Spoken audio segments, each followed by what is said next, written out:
Jam sembahyang yang kudus, bila Salam, selamat pagi, selamat hari Minggu, saudara-saudari umat Tuhan. Kita sudah memasuki minggu ketiga dari minggu sengsara Tuhan Yesus.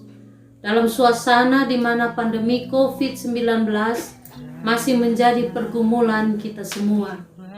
Di minggu ini bacaan Alkitab yang mendasari khotbah kita adalah dari Injil Yohanes 12 ayat 1 sampai 8. Kisahnya tentang Maria yang mengurapi Yesus dengan minyak di rumah Simon. Bacaan ini paralel dengan Injil Matius 26 ayat 6 sampai 13 dan Markus 14 ayat 3 sampai 9. Sehingga kita harus memahaminya melalui pendekatan terhadap ketiga Injil ini. Meskipun cerita dalam ketiga Injil tersebut ada perbedaan-perbedaan, tetapi bukan berarti bertentangan. Ketiganya saling melengkapi satu sama lain, sehingga kita mendapatkan suatu meta narasi atau cerita yang utuh dari ketiga penulisnya. Apa yang tidak diinformasikan Injil Yohanes dipenuhi oleh Injil Matius dan Markus. Begitupun sebaliknya. Saudara-saudari dalam Tuhan Yesus Kristus, menurut Injil Yohanes, kisah ini terjadi di Betania, sebuah desa tempat tinggal Lazarus yang dibangkitkan oleh Yesus. Matius dan Markus memperjelas bahwa tepatnya di rumah Simon, si kusta. Matius mengatakan seorang perempuan datang membawa minyak wangi yang mahal, yaitu minyak narwastu murni menurut Markus. Perempuan itu adalah Maria, saudara Marta dan Lazarus yang juga hadir dalam jamuan makan itu menurut Yohanes.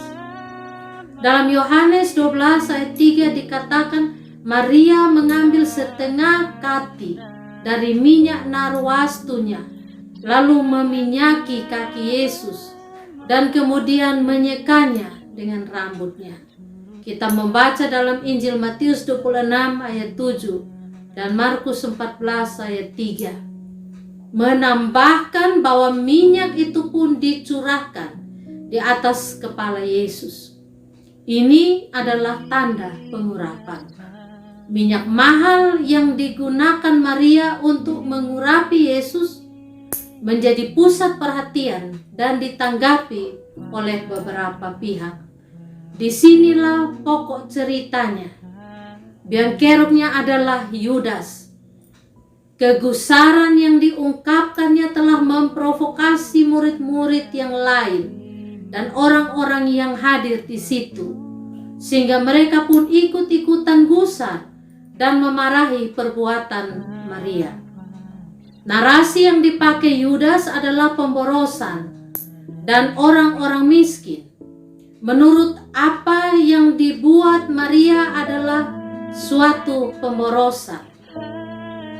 Kata ini dipakainya untuk membangun opini orang lain terhadap Maria.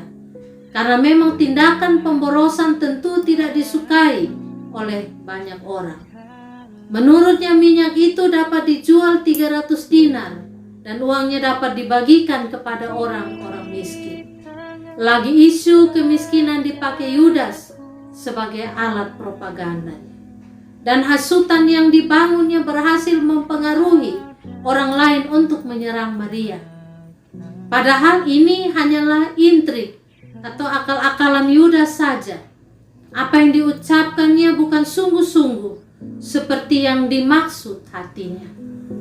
Di sini kita diajar untuk tidak boleh cepat termakan hasutan orang yang membungkus keburukan dengan kebaikan untuk kepentingan pribadinya. Kita juga tidak boleh cepat menghakimi orang lain tanpa mengetahui terlebih dulu pokok masalah yang sebenarnya. Dan terutama kita tidak boleh memanfaatkan orang lain supaya keinginan dan tujuan jahat kita tercapai. Ini penting untuk direnungkan dan diaplikasikan di dalam hidup dan pelayanan kita. Saudara-saudari dalam Tuhan Yesus Kristus, nilai jual dari minyak itu 300 dinar. Dan itu nilai yang besar saat itu. Dinar adalah mata uang Romawi. Dan 1 dinar adalah nilai upah harian seorang pekerja. Kita dapat membaca di dalam Injil Matius 20 ayat 1 sampai 16. Itu berarti untuk mendapatkan 300 dinar, maka orang harus mengumpulkan upah hariannya selama 10 bulan kerja tanpa memakainya untuk yang lain. Berarti Maria memberi suatu nilai yang berharga dari miliknya.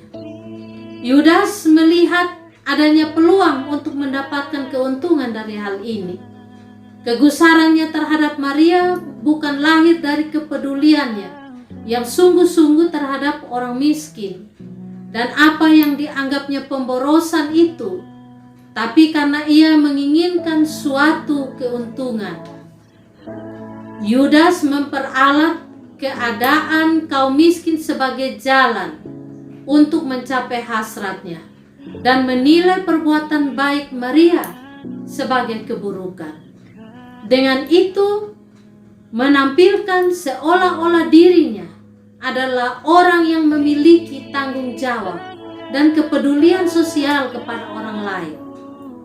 Ia juga telah menyeret orang lain ke dalam kepentingannya untuk menyerang perbuatan baik Maria. Kita menemukan banyak kenyataan seperti ini di dunia kita. Bahkan dalam pandemi ini pun realitas seperti ini banyak terjadi. Orang mengambil keuntungan dari apa yang bukan bagiannya, memanfaatkan situasi dan orang lain untuk mendapatkan sesuatu yang tidak seharusnya. Perilaku Yudas banyak terjadi di sekitar kita. Ada orang yang senang sekali mengkritik orang lain, tetapi ia sendiri tidak berbuat sesuatu. Ia suka memprotes dan menghakimi orang yang memberi dan melayani Tuhan dan gerejanya. Tapi ia sendiri tidak melakukan apa-apa. Saudara-saudari yang dikasihi dalam Yesus Kristus Tuhan, Yudas baru saja melihat suatu tindakan yang keindahannya melebihi sesuatu yang lain, tapi ia mengatakannya suatu pemborosan yang berlebihan. Hatinya telah dibengkokkan oleh ketamakan, dan ia sungguh-sungguh mengingini nilai 300 dinar itu dengan serakahnya. Motivasinya yang berdosa ditutupinya dengan topeng kebajikan, sehingga orang-orang lain pun menyetujui pemikirannya. Sebab apa yang diucapkannya kelihatan baik, tetapi dosa sudah mengintai di dalam hatinya. Yesus berbeda dengan Yudas, murid-murid, dan orang-orang lain. Yesus melihat kenyataan yang mulia dari tindakan Maria. Yesus mempunyai penilaian yang lain, sebab Maria telah melakukan sesuatu yang terbaik baginya. Maria memberi sesuatu yang berharga dari kepunyaannya.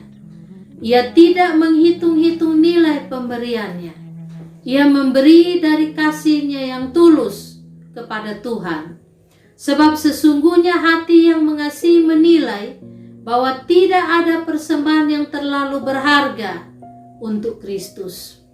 Sebab kasih kepada Allah bukanlah kasih jika kita menghitung-hitung pemberian dan pengorbanan kita kepada Kristus. Kita seharusnya menyesal sebab kita tidak dapat memberi yang lebih daripada yang Tuhan kita korbankan. Maria menyadari kasih dan kebaikan Tuhan bagi dia dan keluarganya. Sebab Yesus telah memberi dan melayani mereka dengan kasih yang luhur, yang telah membangkitkan Lazarus saudaranya. walaupun apa yang dilakukannya mendapat reaksi yang salah dari orang-orang. Tapi baginya, sebagai pengikut Kristus, itulah pengorbanan yang harus dilakukannya. Memang ada kebaikan yang disalah mengerti. Di saat kita berbuat baik, tentu ada orang yang menilainya salah dengan berbagai alasan. Bahkan alasannya seperti Yudas. Tetapi semua itu tidak boleh menghalangi kita untuk melakukan kebaikan, apalagi untuk Tuhan. Kekasih-kekasih Tuhan, Yesus mengatakan orang-orang miskin selalu ada padamu, dan kamu dapat menolong mereka bila mana kamu menghendakinya. Tetapi aku tidak akan selalu bersama-sama kamu. Markus 14 ayat 7. Di sini bukan berarti Yesus tidak memperdulikan orang-orang miskin dan atau mengabaikan mereka. Tetapi kita harus memahami maksud Yesus, bahwa apa yang dapat ditunda bagi manusia untuk kepentingan lahiriah kita bukan berarti tidak prioritas. Tetapi apa yang segera bagi Tuhan untuk kegunaan rohani kita, prioritaskanlah. Maria telah memprioritaskan Tuhan sebagai yang segera dan bukan yang ditunda. Prioritaskanlah Kristus segera dalam hidup dan pelayanan. Memberilah bagi Tuhan dan layanilah Kristus jika itu kesempatan yang segera.